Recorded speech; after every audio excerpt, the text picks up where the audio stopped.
प्रश्न चिन्ह बने इस आकृति में हमें 7 बिंदु नजर आते हैं।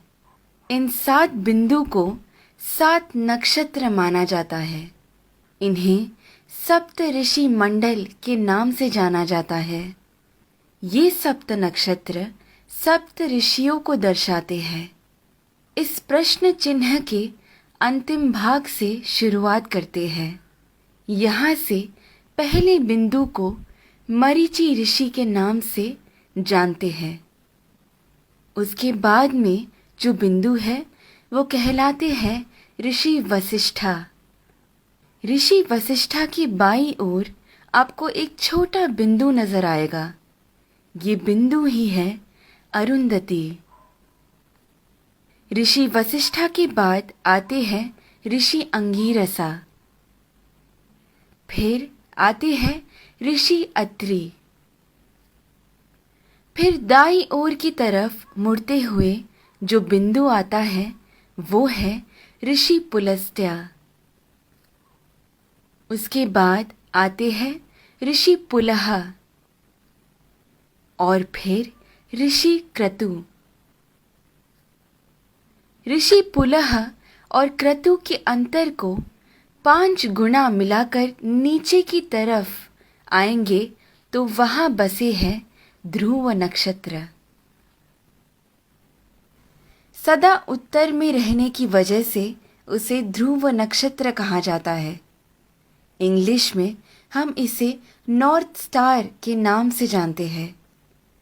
बाल्यावस्था के ध्रुव नक्षत्र अगर उत्तर में बसे हैं तो वृद्धावस्था के अगस्त्य नक्षत्र दक्षिण में बसे हैं। अगस्त्य और ध्रुव नक्षत्र हमेशा उसी स्थान पर ही पाए जाते हैं। इन दोनों के बीच में मौजूद आकाश गंगा सतत घूमती रहती है। इस कारण से हमारी धरती अक्ष के ऊपर घूमकर घूमती रहती है।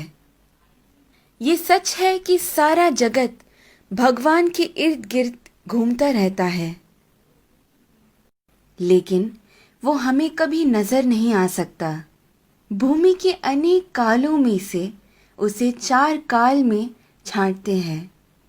ऊपर नजर आ रहा पीठ के बल सोया हुआ प्रश्न चिन्ह के आकार में बना हुआ सप्त ऋषि मंडल हमें वसंत ऋतु में ठीक ऐसे ही नजर आता है।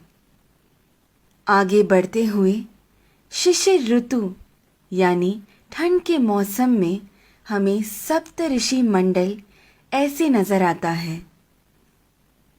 फिर शरद ऋतु में जब सारे पत्ते झड़ने लगते हैं तब सप्त ऋषि मंडल हमें ऐसे पीठ के बल सोया हुआ प्रश्न चिन्ह के आकार में नजर आता है। और फिर ग्रीष्म ऋतु यानी गर्मी के मौसम में हमें सप्त ऋषि मंडल ऐसे शीर्षासन कर रहे प्रश्न चिन्ह के आकृति में नजर आता है।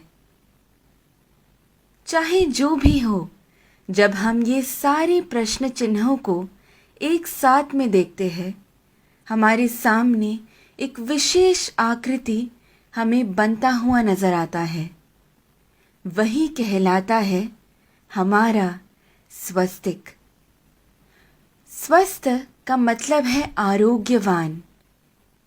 स्वस्तिक का महत्व मेरे पिता मुझे हमेशा से बताते आए हैं, लेकिन हर क्षण प्रयोग में ला रहे इस स्वस्तिक का जन्म कहाँ से हुआ ये आज मेरे पिता द्वारा जाना, जो आप सभी में मैंने बांटना चाहा।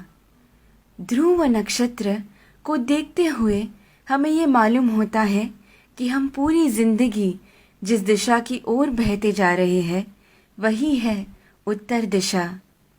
इसीलिए शायद हमारी भूमि पर भी दक्षिण में अधिक जल है और उत्तर की ओर अधिक जमीन है। इस विषय को इतनी सुंदरता से वीडियो के रूप में बनाकर आप सभी को समझाने का श्रेय जाता है मुक्ता जी को। धन्यवाद। तत्परा अहोरात्र।